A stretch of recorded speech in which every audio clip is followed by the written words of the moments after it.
Bagaimana kabar kalian hari ini? Baik, Bu Guru. Alhamdulillah. Nah, sebelum kita memulai pelajaran pada hari ini, ada baiknya kita berdoa terlebih dahulu. Berdoa dalam hati, mulai. Selesai.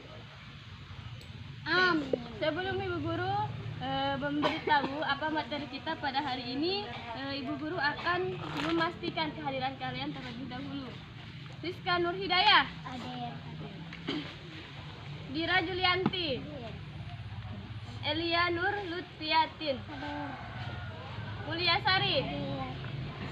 Rita Rahmahayati, Mulia. Rulia Aryani, Hadir. Novita Ustiana, Hadir. Oktara Wulandari, Hadir.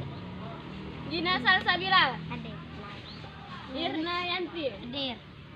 Rusmiati Nur Apriliana. Hadir. Oke, alhamdulillah semua hadir ya. Oke, sekarang kita akan belajar tentang tema 3, subtema 3, dan pembelajaran ke-1.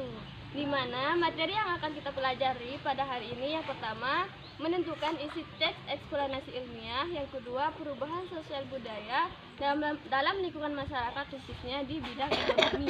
Yang ketiga, mengetahui perbedaan dan persamaan rangkaian seri dan rangkaian paralel. Nah, adapun kegiatan kita pada hari ini, yang pertama, kalian akan membaca teks perjalanan hidup Bapak B.J. Habibie. Yang kedua, kalian akan mendiskusikan tentang perubahan sosial budaya dalam lingkungan masyarakat, khususnya di bidang ekonomi, dan kalian presentasikan. Yang ketiga, kalian akan mengamati gambar dan menentukan perbedaan dan persamaan pada rangkaian seri dan rangkaian paralel. Nah, langsung saja Ibu Guru akan bagikan teks-teks yang akan kita gunakan untuk mencapai tujuan pembelajaran kita pada hari ini.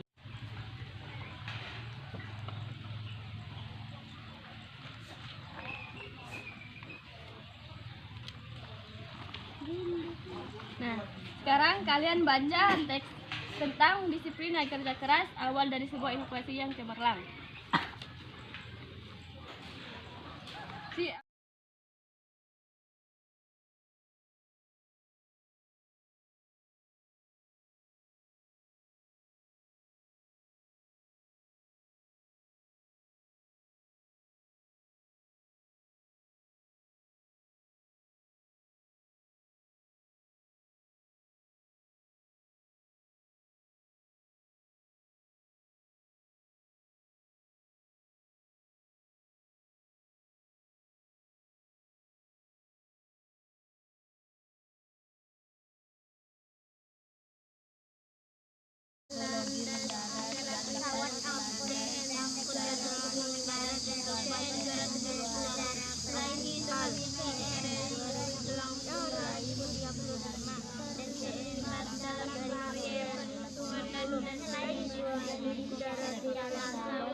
Membaca teks perjalanan hidup Bapak Habibie, apa kesimpulan yang bisa kalian dapatkan? Apa isi teks yang ingin disampaikan kepada pembaca? Oke, di sini Ibu Guru akan sedikit menjelaskan isi teks yang ingin disampaikan tentang perjalanan hidup Bapak Habibie. Teks ini merupakan teks biografi, di mana teks biografi adalah teks yang menjelaskan yang berisi tentang perjalanan hidup seseorang atau biodatanya. Nah, isi teks perjalanan hidup Bapak Habibie ini berisi tentang kita sebagai generasi muda harus memiliki semangat yang tinggi, harus bekerja keras dan tidak boleh menyerah. Selanjutnya, kalian baca teks kedua tentang pensil si kecil yang amat penting. Di sana ada kosakata yang bercetak miring, silahkan digaris bawahi. Silahkan baca. Terus garis bawahi. Berkata miring. Kosakata berkata miring. Miring. Garis bawahi. Pernah si kecil yang dan keselamatan merenakan pedoman oleh manusia. Dari sini Udah selesai? Dah. Oke, sekarang Ibu Guru jelaskan tentang kosakata yang bergaris miring dan ya atau yang kalian beri garis. Nah, yang kosakata yang kalian berikan tanda atau kalian garis bawahi itu merupakan kosakata non baku, di mana kosakata non baku itu merupakan kosakata yang tidak sesuai dengan pedoman umum ejaan bahasa Indonesia atau sering kita gunakan dalam kehidupan kita sehari-hari, sepertinya pada saat kita berbicara dengan teman dan berdiskusi dengan keluarga. Nah, adapun kosakata yang tidak kalian berikan tanda atau yang tidak kalian garis bawahi merupakan kosakata baku, di mana kosakata baku ini merupakan kosakata yang sesuai dengan pedoman ejaan bahasa Indonesia atau sering digunakan dalam seminar atau acara-acara formal. Nah, adapun kosakata non baku itu kosakata dikatakan suatu kosakata non baku apabila penulisannya yang salah, tidak sesuai dengan pedoman dan susunan kalimatnya yang tidak benar. Nah, oke, sekarang Ibu Guru akan memberikan kalian tugas kelompok. Sebelumnya, Ibu Guru akan membagi kalian menjadi 2 kelompok. Nah, 1, 2, 3, 4, 5, 6 satu kelompok, 1, 2, 3, 4, 5 satu kelompok. Oke, atur. Nah, ini tugas kelompoknya. Tugas kelompok. Terus tugas kelompok. Oke, coba buat ukuran.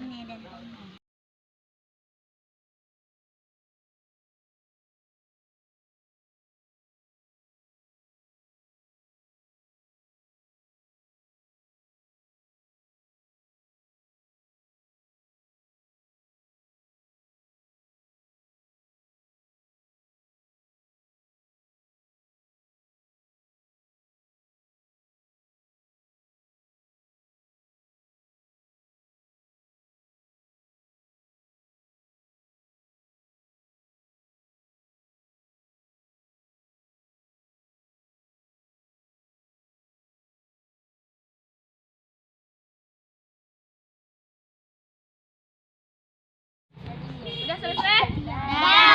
Sekarang kumpulkan tugas kelompoknya.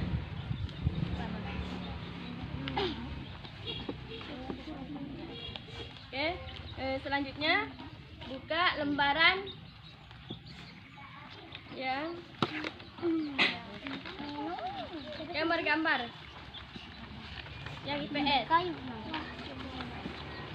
Yang ini. Nomor ini nomor. Oke. Nah, di sini bisa dilihat ada seseorang yang membawa barang menggunakan sapi sama beca dan menggunakan mobil pickup, mobil truk, pesawat kargo sama kereta barang. Nah, pada zaman dulu sebelum ada alat transportasi itu orang menggunakan sapi sama beca untuk mengangkut barang dari tempat yang satu ke tempat yang lainnya. Nah, setelah adanya perubahan sosial budaya dalam lingkungan masyarakat, orang-orang pun lebih sering menggunakan mobil pick-up, mobil truk, pesawat kargo dan kereta barang untuk mengangkut barang ke tempat yang lain dan ke tempat yang satu ke tempat yang lainnya. Di sini bisa dilihat perbedaannya. Pada zaman dahulu ketika seseorang menggunakan sapi, beban yang dibawa lebih sedikit, sedangkan pada saat menggunakan mobil, barang yang dibawa lebih banyak. Dan jika kita lihat dari tempat jangkauannya, ketika seseorang menggunakan sapi atau becak, maka tempat jangkauannya paling dari tempat yang satu di daerah terdekat. Sedangkan ketika seseorang menggunakan mobil pick up atau mobil truk, seseorang bisa membawanya ke daerah yang satu ke daerah yang lainnya. Bahkan ketika menggunakan pesawat kargo ataupun kereta barang, barang tersebut bisa diangkut sampai ke luar negeri. Nah, sekarang oke, di sini sudah jelas ada perubahan sosial budaya dalam lingkungan masyarakat sebelum dan sesudah adanya alat transportasi. Adapun perubahan sosial budaya dalam lingkungan masyarakat di bidang ekonomi itu yang pertama, setelah adanya alat transportasi itu yang pertama masyarakat, yang keempat mendukung pembangunan, yang kelima mudahnya memenuhi kebutuhan sehari-hari, yang keenam mudahnya mendapatkan barang hasil produksi, yang ketujuh barang cepat sampai ke tempat tujuan. Beda lagi ketika masyarakat tidak mempunyai alat transportasi. Yang pertama, lambatnya dalam memperoleh barang hasil produksi. Yang kedua, pengangkutan barang menjadi terhambat. Yang ketiga, distribusi barang tidak merata. Yang keempat, harga barang mahal dan menghambat pembangunan. Oke, setelah kalian mengamati gambar, Ibu guru ada tugas kelompok. Silahkan dikerjakan. Yang kalian akan presentasikannya.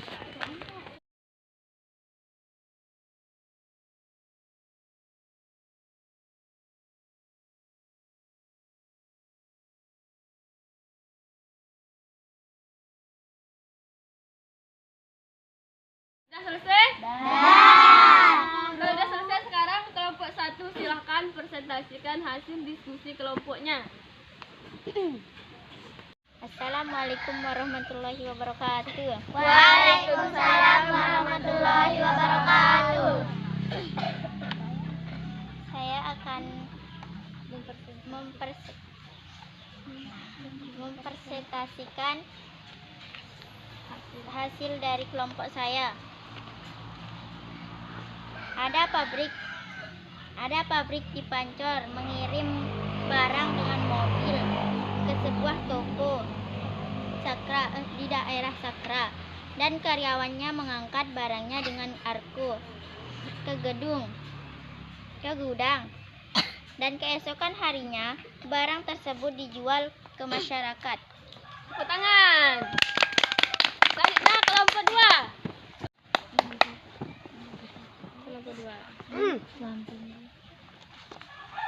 Assalamualaikum warahmatullahi wabarakatuh. Waalaikumsalam warahmatullahi wabarakatuh. Saya akan mempresentasikan hasil diskusi kelompok saya. Sebuah toko yang ada di desa Sakra mengantarkan barang menggunakan mobil ke desa Rumbu. Pada saat sampai ke tempat tujuan, barang pun diturunkan dan diangkut menggunakan argo oleh seorang karyawan dan langsung didistribusikan oleh masyarakat. Nah, tepuk tangan. Oke, sekarang Ibu Guru akan memberikan bahan bacaan tentang komponen-komponen listrik. Silahkan yang pertama baca komponen-komponen listrik dan begitu pun seterusnya. Secara bergantian. Dengarkan. Resistor atau disebut juga dengan hambatan adalah komponen elektronik pasif yang berfungsi untuk menghambat dan mengatur arus listrik dalam suatu rangkaian elektronik. Nah, selanjutnya nomor 2. Kapasitor atau disebut juga dengan kondensator adalah komponen elektronik pasif yang dapat menyimpan energi atau muatan listrik dalam sementara waktu. Nomor 3.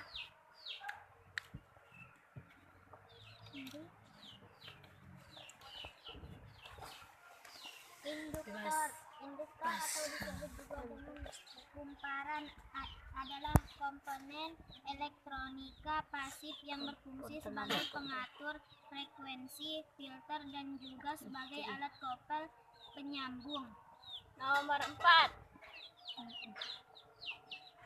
Induktor atau koil banyak ditemukan pada peralatan atau rangkaian elektronik yang berkaitan dengan frekuensi seperti tuner untuk pesawat radio. Satuan induktansi untuk induktor adalah Henry. Jenis-jenis induktor diantaranya adalah induktor yang nilainya tetap, induktor yang nilainya dapat diatur atau sering disebut dengan koil variabel. Dioda adalah komponen elektronik aktif yang berfungsi untuk menghantarkan arus listrik ke satu arah dan menghambat arus listrik dari arah sebaliknya. Nomor 5. Resistor merupakan komponen elektronik aktif yang memiliki banyak fungsi dan merupakan komponen yang mengenang peranan yang sangat penting dalam dunia elektronik modern ini. Nah, nomor 6. Nomor 6.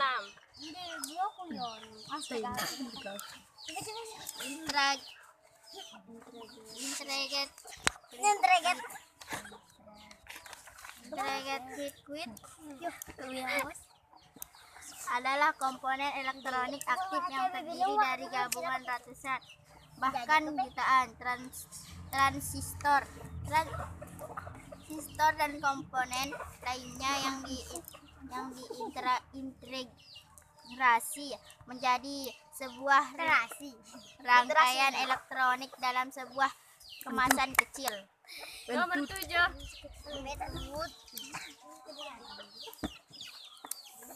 Saklar adalah komponen yang digunakan untuk menghubungkan dan memutuskan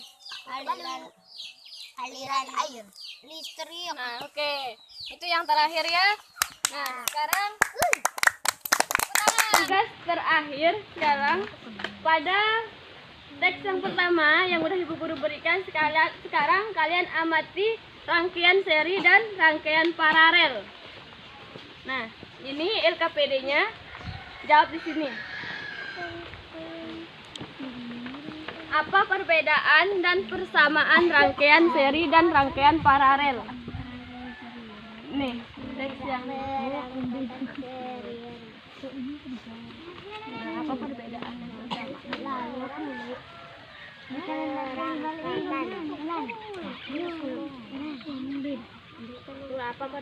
Apa perbedaan gambar?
Perbedaan lain Mbak.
Paralel.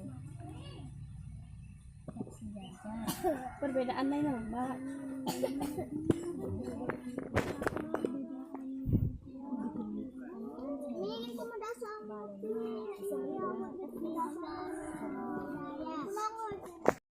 Oke, sebelum kita mengakhiri pembelajaran pada hari ini, Ibu Guru ingin menanyakan kesimpulan materi apa saja yang sudah kita pelajari hari ini. Coba, Ina, apa yang sudah kita pelajari? Teks eksplanasi ilmiah. Nah, oke. Kedua, Bulan? Perubahan sosial budaya. Nah, Rita?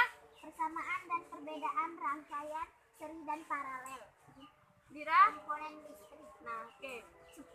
Di sini Ibu Guru akan memberikan sedikit penguatan materi tentang materi yang sudah kita pelajari hari ini. Yang pertama, teks eksplanasi ilmiah.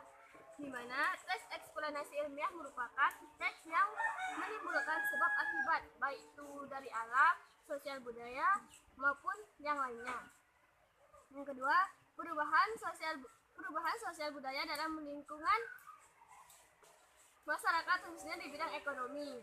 Yang ketiga, tadi perbedaan dan persamaan rangkaian listrik seri dan paralel. Yang keempat, komponen listrik. Nah, baik, sebelum kita mengakhiri pembelajaran, ada baiknya kita berdoa terlebih dahulu. Berdoa dalam hati, mulai. Selesai. Wassalamualaikum warahmatullahi